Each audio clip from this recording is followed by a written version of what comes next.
Gay Fanatic.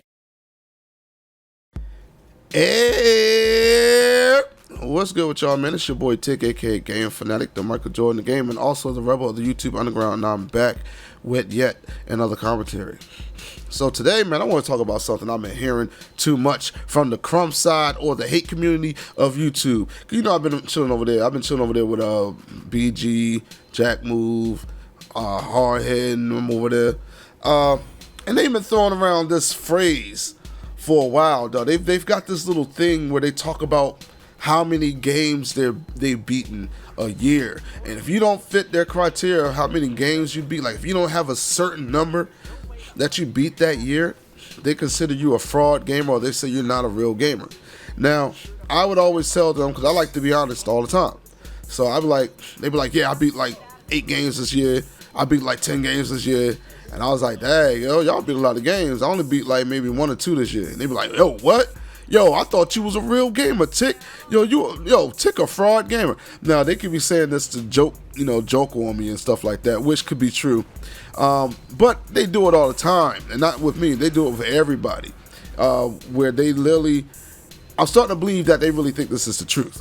Where if you don't beat X amount of games this year, or if you don't beat X amount of games on this difficulty level, or if you don't have X amount of trophies, you're not a true gamer. Now, my question today is, what makes a true gamer? Now, I actually think I did a video like this like 2 or 3 years back. I remember this whole concept of what makes a true gamer, but this time we have more questions on it. This is a different reason behind this one. So what makes a true gamer? Because to me, I feel like I'm a true hardcore gamer. Now, give you a little back history of your boy Tick in gaming. I started gaming back in 1989, I believe, when I was 3 years old.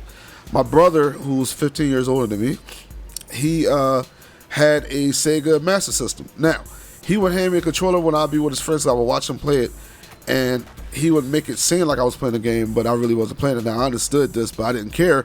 I was just happy to have that controller in my hand and press buttons. Eventually, he would slowly let me play the game for real. And I knew I was playing it because when I would hit the buttons, it would actually react on the screen, so I knew I was actually doing it.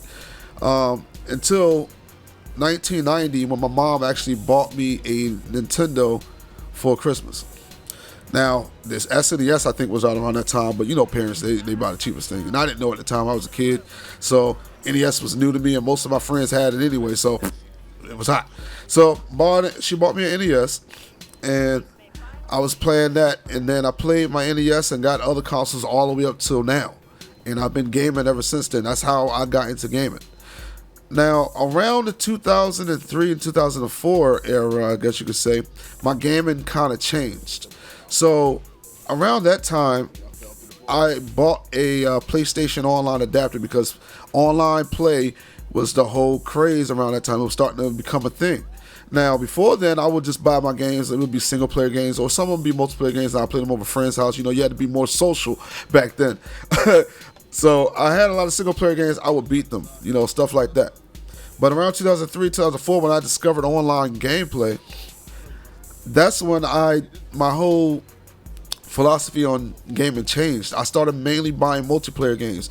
I've always been a very competitive person. I played sports since I was 6 years old, all the way up through high school, and even a little bit after high school. I played sports like for almost forever, most of my life. Like, I'm very competitive. So when I found out about online competitive gaming, like, I only wanted to play online games against other people and see if I was better than them, and that became my stick. And that's what I've been doing since now. So when I told them I only beat 2 games, in their mind, I'm guessing they're thinking you've only played 2 games that year, which is not true. I buy and play a lot of games, but I tend to get bored with single player games now. So a lot of times, if it doesn't pull me in, because I don't really care for story, I'm more about the gameplay. So if it doesn't pull me in, like the story doesn't pull me in at all, then I normally just drop it. And I just continue to play my multiplayer games because I tend to have more fun competing against other people. So me saying I beat 2 games doesn't mean I've only played 2 games. I probably played 9 or 10 games that year, but I've only decided to beat 2 of them. But I play like 4 of them maybe online all the time. So that brings me to the question again. What do you guys think make a true gamer? In my eyes, I think a gamer is someone who plays games. I mean, if you're gaming, then you must be a gamer. There shouldn't be a criteria of how many games you beat a year or what difficulty you've played on to beat a game. That should not be a criteria. There were games that I've beaten on the hardest difficulty. I've beaten Modern Warfare on the hardest difficulty. I beat Rainbow Six Vegas on the hardest difficulty. I think there were a few other games I beat on the hardest difficulty. I just don't like to have that stress. When you're playing a game on the hardest difficulty, it is very extremely stressful. I like to have fun with my games.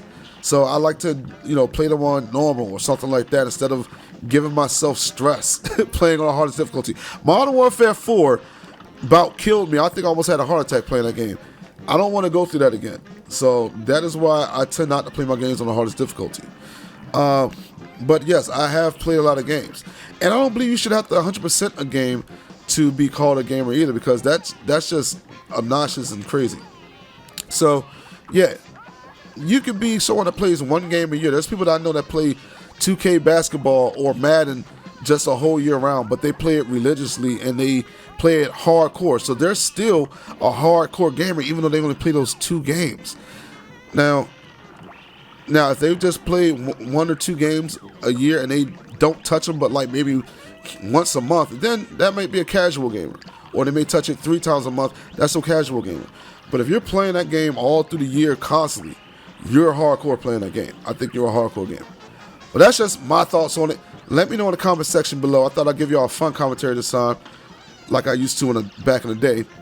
What makes a true gamer? Are the guys in the hate community / Crumb Side right? Do you have to beat X amount of games to be a true gamer? Or do you have to complete 100% of a game and get a platinum to be a true gamer? What do you guys think? Now leave comments in the comment section below. Subscribe, all that good stuff. Hit the notification bell so you can be notified of future videos. And this is your boy Tick, and I'm out of here. I'm gone. Bye.